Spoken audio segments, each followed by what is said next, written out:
Congrats Prabhu, నీ voice simply superb. Really thank you Anjali. ఈ మధ్య కాలంలో ఇంత మంచి పాటని, ఇంత స్వీట్ వాయిస్ ని నేను ఎప్పుడు వినలేదు. నిజంగా చాలా బాగుంది. Congrats again. Thank you. See you tomorrow. Bye bye. ఇది అన్యాయం రా. పాట పాడింది నేను. అంజలి నేననుకుంది, నన్నేం చేయమంటావు? కాదని చెప్పొచ్చుగా. అదృష్టం తలుపు కొడితే ఇది రాంగ్ అడ్రస్, పక్కింటికి వెళ్ళమని ఏ ఫూలు చెప్పడరా. ఆడపిల్లని అవకాశాన్ని తెలివిగా వాడుకోవాలి. That's Prabhu style. Tata, good night.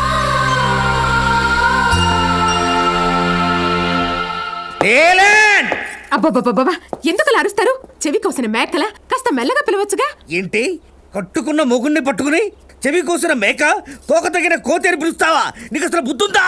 ఉంటే మిమ్మల్ని ఎందుకు చేసుకుంటాను? ఓ 6 డజన్ సార్లు లవ్ లెటర్స్ ఇచ్చినా మా వెనక వీధిలో ఉన్న సుబ్బారావుని చేసుకునేదానిగా. ఛీ! పెళ్లికి ముందే లవ్ లెటర్స్ పుచ్చుకుంటావా? ఇన్నాళ్ళు నాకు ఈ విషయం ఎందుకు చెప్పలేదు? సర్లేండి, పెళ్లికి ముందు నేనేమేం పుచ్చుకున్నానో చెప్తే గుండోకి చస్తారు. వచ్చి కూర్చోండి, టిఫిన్ వడ్డిస్తాను. నేనంత గుండాకి చచ్చేలా ఏమేం పుచ్చుకుందబ్బా? అయ్యో రారా నా గాన గంధర్వ. రాత్రి నీ పాట అదిరిపోయిందిరా. ఇంతకీ అంజలి నీ పాట వినదా? నిన్ను పొగిడిందా? ఏంట్రా లోకల్ రింగ్ లాగా కుయ్ కుయ్ అంటావేంటి? ఎస్టీడీ రింగ్ లాగా కుయ్ కుయ్ అనాలి కదా. నన్ను పొగిడితే అలాగే చెప్పేవాడిని, కానీ పొగిడింది నన్ను కాదు, ఆ ప్రభుని. ప్రభునే? నువ్వు పాడితే ప్రభుని ఎందుకు పొగిడిందిరా? అది కాదు బాబాయ్, నేను తెలివి తక్కువగా డాబా మీద కూర్చొని పాడాను.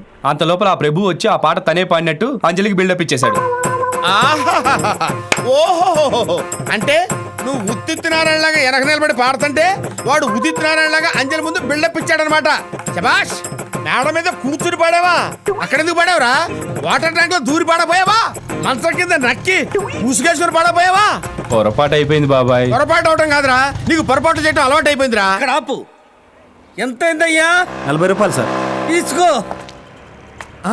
వీడేంటి సరైన సమయానికి వచ్చాడు? ప్రశ్నయ్య ఇట్రా. అంజలిని నిన్ను కలపగల సత్తా ఉన్న శాలిటీ ఒకటి దిగిందిరా. వాడు అంజలికి స్వయానా మేనమామ. అడుగు చూడు. ₹1 కూడా ఎక్స్ట్రా తీసుకోవద్దు బా. అలాగేనండి. రాంపండు రే. నమస్తే బాబాయ్, వస్తున్నా. అవునరా, చేతికి గౌన్లేంటి? అబ్బా, వీటిని గౌన్లు లంగాలు అనరు బాబాయ్, గ్లౌజులు అంటారు. ఏదోటి అంటారు, చేతికేసుకున్నావేంటి? ఏం చెప్పమంటావు బాబాయ్, నా బ్రతుకే ఒక అంతరంగాలు సీరియల్ అయిపోయింది. మా ఆఫీసుకి రావణాసురుడు లాంటి మేనేజర్ ఒకడు దిగాడు. అబ్బా, వాడు నా మీద పగబట్టి అడ్డమైన శిక్షలు వేస్తున్నాడు బాబాయ్. మేనేజరా? ఎడిడు మేనేజర్కి నీకు పడదా? అస్సలు పడదు. నేను కరుణానిధి అయితే వాడు జయలలిత, నేను జార్జ్ బుష్ అయితే వాడు బిన్ లాడెన్. చిన్నప్పుడే నేను చదువు మానేసి చేతబడి నేర్చుకొని ఉంటే వాడి బతుకు కాస్పారా చేసి ఉండేవాడిని. అబ్బా, వస్తా బాబాయ్. ఒరే సీనుగోయ్, నువ్వు సామాన్యుడు కాదురా రే. ఆఖరికి వీడితో కూడా లిటిగేషన్ పెట్టుకున్నావు అనమాట. ఎక్కడైనా ఏమిట్రా తమ్ముడు, చేతులకి ఇలా జరిగితే కనీసం మా కబురైనా చేయలేదు. ఏం చేయమంటావు అక్క? ఇంటా బయట నాన్ స్టాప్ గా కొట్టుడే కొట్టుడు. వచ్చేసాడు. హాయ్ రాంపండ్ మాయ. జామ పండ్లో ఉండేవాడు ఇలా అయిపోయావేంటి? అయ్యో, చేతులుగా గ్లౌజ్లేంటి? వాళ్ళ ఆవిడ కొరుకుంటుంది. మా ఆవిడ కనపడేలా కొరకదు బావా, పోలీసు దెబ్బల్లా కౌకు దెబ్బలు కొడుతుంది. అంతా మీ ఆవిడ టైపే. అయ్యో సారీరా, అసలు ఇంతకీ ఏం జరిగిందిరా? చెప్పాలంటే పలాసు టు హైదరాబాద్ రైల్వే ట్రాక్ ఎంత పెద్ద స్టోరీ. మా ఆఫీసు కొత్తగా ఒక మేనేజర్ వచ్చి టైపు పేరుతో నన్ను నానా చిత్రహింసలు పెడుతున్నాడు అక్క. ఎవర్రా మేనేజరు? శ్రీనివాస్ ఫ్రం తొట్టేడని. వాడా? అదేనమ్మా, ఒకసారి వాడిని నేను కొట్టపోయాను. నువ్వు కొట్టబోయావా? లేదులే, కొట్టించుకున్నారు. అంటే నీకు వాడితో ఒక ఫ్లాష్ బ్యాక్ ఉందన్నమాట. ఇంతకీ ఎక్కడున్నాడు వాడు? మన పక్కింట్లోనే. అంజలి, నన్ను క్షమించు. అర్థమైంది. అమ్మ అంజలి, వాడు నిన్నెప్పుడైనా ఓరగా కానీ వంకరగా కానీ చూశాడా? గుడ్ల గూబలాగా గుడ్లు మెట్టగరించి మరీ చూసేవాడు. తొర్రేడు, మా అంజలికి లైనేసి నా చేతే దాని పేరు 500 సార్లు టైపు కొట్టిస్తావా?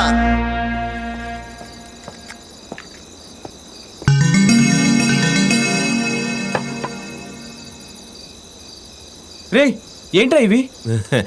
ఇది విస్కీ, ఇది సోడా. అది నాకు తెలుస్తూనే ఉంది. ఇలాంటివి నేను ఇష్టపడినని తెలుసు కూడా నువ్వు. సారీరా, ఇన్నాళ్ళు లోపలికి పడ్డాను, ఈ రోజు ఆగలేక. బాబు, ఈ విషయం ఆచార్య గారికి తెలిస్తే ఎంత గొడవ అవుతుందో తెలుసా నీకు? ముందు ఈ బాటిల్స్ బయట పారాయి. వాట్ నాన్ చేసి యు ఆర్ టాకింగ్? బంగారం లాంటి బాటిల్స్ బయట పారేయాల, కళ్ళు పేలిపోతాయి. యా, అంతగా అయితే ఈ ఖాళీ బాటిల్స్ తీసుకెళ్ళి బయట పారేసుకోపో.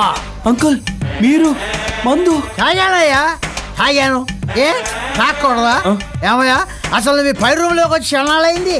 ఏనాడైనా నన్ను పిలిచి అంకుల్ ఈ కాఫీ తాగండి, ఈ మందు పీల్చండి, ఈ మొక్క పెంగండి అన్ని నడితే అన్నావా?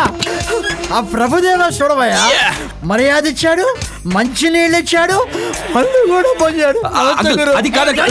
నువ్వు ముందు ఆ బాటిల్స్ తీసుకెళ్ళి బయట పారేయ్. నేనా? ఎస్, నేను పారేను. పారేవా? పారేవా? సరే, నువ్వు గనక ఈ బాటిల్స్ బయట పారేయకపోతే నేనే ఏంటిది సామాన్లు. ఎస్, నీ సామాన్లు మూట కట్టేసి మొత్తం బయట పారేస్తానంటే. నేనే పారేస్తాను. తీసేయ్,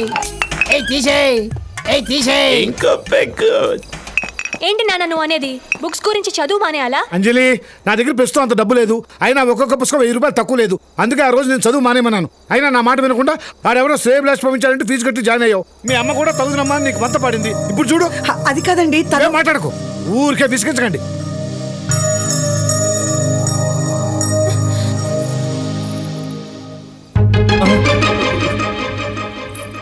అయ్యో, ఇడియట్. వీడికి ఇలాంటి ఎక్స్ట్రా క్వాలిఫికేషన్ కూడా ఉందా? చిచి. పొద్దున వాడు ఫోన్ చేసి ఐ లవ్ యూ చెప్పాడే, నువ్వేమన్నా? నోర్మి అన్నాను. ఏవే అంజలి, ఏంటి డల్గా ఉన్నావు? మా నాన్నగారు నా చదువు కోసం ఒక్క పైసా కూడా ఖర్చు పెట్టనని ఖచ్చితంగా చెప్పేశారే. అయితే ఇప్పుడు ఏం చేస్తావు? అదే అర్థం కావట్లేదు. మేడం, ఇక్కడ అంజలి గారు ఎవరు? నేనే. మీకు కొరియర్ వచ్చింది, సంతకం పెట్టండి.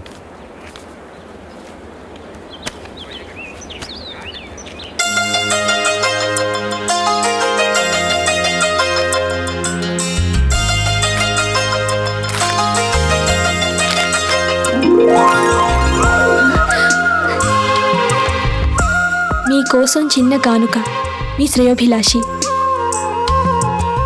ఏయ్, ఎవరే ఈ శ్రేయోభిలాషి? ఫ్రెండ్స్ కి గిఫ్ట్లు గ్రీటింగ్స్ పంపించేవాళ్ళని చూసాం, కానీ ఇతనేంటే ఏకంగా ఫీజులు కట్టి బుక్స్ పంపిస్తున్నాడు. అందమైన ఇవ్వడం కంటే అవసరమైన ఇవ్వడం గొప్ప విషయం కదే. ఎవరే ఆ శ్రేయోభిలాషి? మాకు చూపించవా? చూపించడానికి నాకు కూడా తెలియదే. ఆ మంచి మనిషిని చూడాలని నాకు కోరికగానే ఉంది.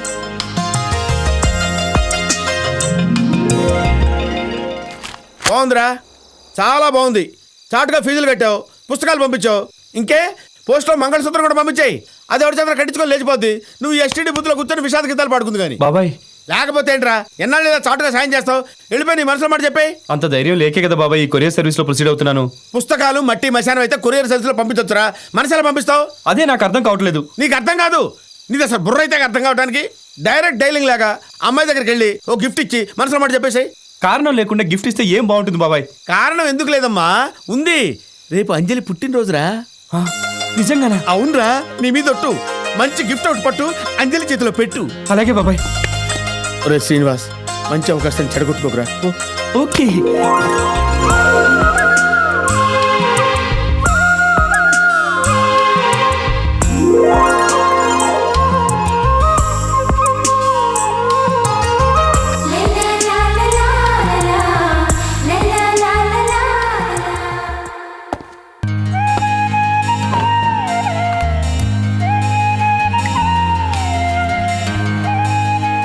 Happy birthday to Anjali.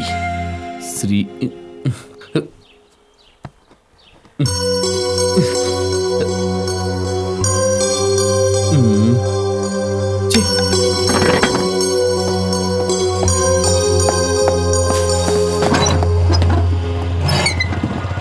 Bye.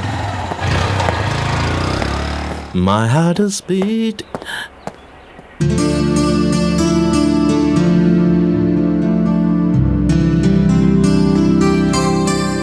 Wow, happy birthday to Anjali. ఈరోజు అంజలి బర్త్డేనా? నాకు తెలియలేదే.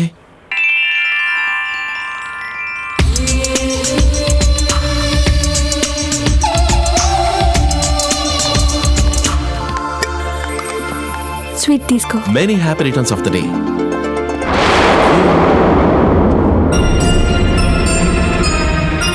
బ్యూటిఫుల్ ప్రభు, నా కోసం తెచ్చావా? నా బర్త్డే నీకెలా తెలుసు? ఇష్టమైన మనిషి గురించి ఇష్టమైన వివరాలు తెలుసుకోవడం ఏమంత కష్టం కాదులే అంజలి.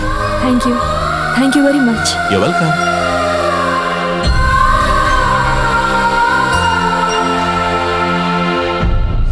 రారా సీను. రే, ఈరోజు ఎంత గ్రేట్ అయినా తెలుసా? అంజలి బర్త్డే. రా రా రా వచ్చే విషయం చెప్పు. రారా రా, ఇదిగో స్వీట్ తీసుకో. ఓ, గిఫ్ట్ తీసుకురాలేదని ఫీల్ అవుతున్నావా? పర్లేదురా, ఇది నువ్విచ్చింది అనుకో. ఏ అంజలి? గిఫ్ట్ ఇవ్వడానికైనా గ్రీటింగ్స్ చెప్పడానికైనా మనసులో అభిమానం ఉండాలి ప్రభు. నేను వస్తాను. Come on.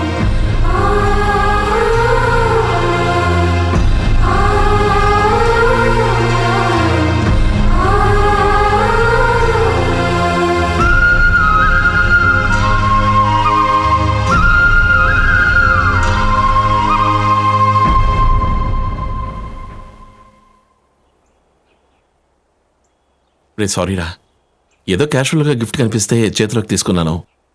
అన్ఎక్స్పెక్టెడ్గా అంజలి వచ్చింది, ఇచ్చేసాను. ఫీల్ అయ్యావా?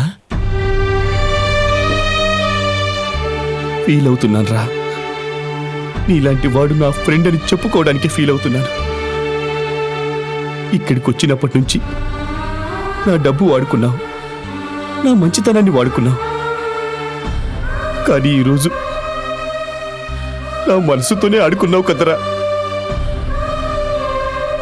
ఎక్కడో ఓసారి ఫ్రెండ్షిప్ గురించి ఓ కొటేషన్ చదివాను. ప్రపంచమంతా ఏకమై నిన్ను వెలేసినప్పుడు నీ వైపు నిలబడేవాడే నిజమైన స్నేహితుడు అని. కానీ నిన్ను చూస్తుంటే స్వార్థానికి స్నేహాన్ని వాడుకునేవాడే నా స్నేహితుడంటే అని అనిపిస్తుందిరా.